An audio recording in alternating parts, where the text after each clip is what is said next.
to the moon. Think about that. Joining us now is retired astronaut Chris Hadfield, former commander of the International Space Station. He's also the author of the novel The Apollo Murders. Commander, thank you so much for joining us.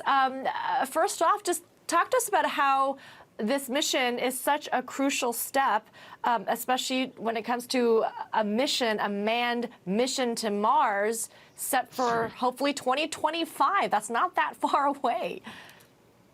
Good morning. You know, people have been looking up at the moon and that little red spot in the sky of Mars for as long as we've had shepherds out, you know, looking up at the sky.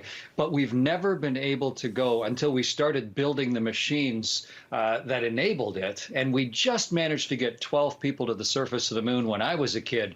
But this is a whole new vehicle, a whole new capability. And what we're planning for tomorrow morning is the first big test flight of all of that equipment, a mission that's over 40 days long. Go from here, launch, get to the moon, stay in orbit around the moon, test everything, make sure everything works properly, so that then the next time we can put people on board as we go from here to the space station, to the moon, and eventually all the way to Mars. And Chris, what's notable about this isn't just the intent of the Artemis mission, but it's also the method of getting there. What does it tell you that NASA isn't relying on SpaceX, for example, to conduct this mission, that it's something that they built themselves, and that it's the most powerful rocket for human flight ever?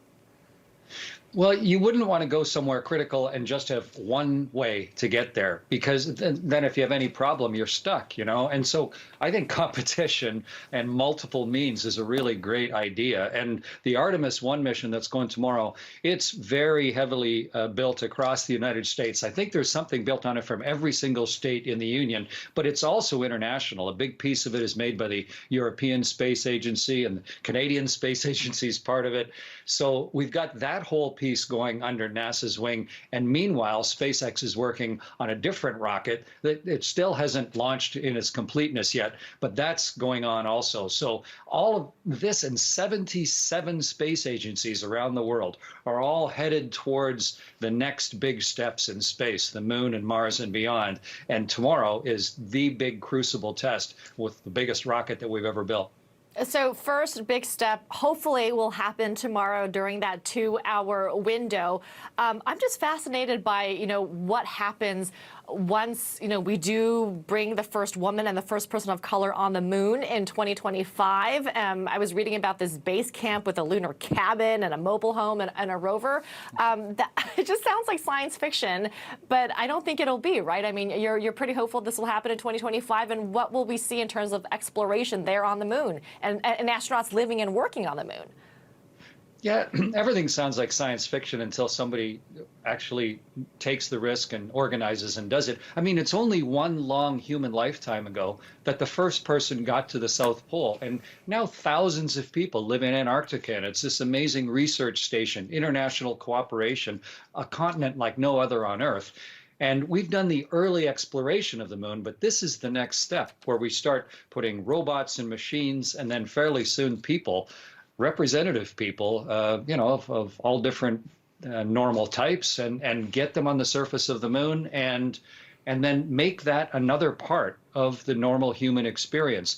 And it always seems impossible until an organization like NASA or the other space agencies make it happen. But critical things have to work, and yeah. It's not just, you know, wishing, but it's the machinery and the complexity and the technology, and it's the type of thing we couldn't have done, you know, a few years ago the way we're going to do it tomorrow. All of those things have to come together, and so there's a lot of hearts beating fast tomorrow, a lot of fingers crossed, but an enormous amount of work that's going to go into tomorrow's launch, if the weather permits. It's crazy to think that just a long lifetime ago we were talking about the beginning of South Pole exploration, and now we're talking about Mars. Tell us about what's actually on board this spacecraft. No humans on board, but I understand Snoopy is going for a ride.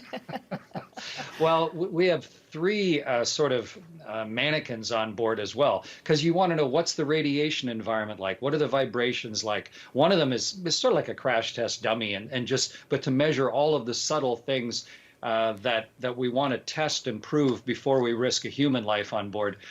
But Charles Schultz and his family, you know, who drew the Snoopy strip for all that time, he was a huge supporter of the Apollo program. And you always want to have some fun little thing in there when you go from the crushing acceleration of the rocket and then the engine shut off and then you're weightless. It's lovely to have some little dangling thing that is your visual reminder that it's floating in front of you.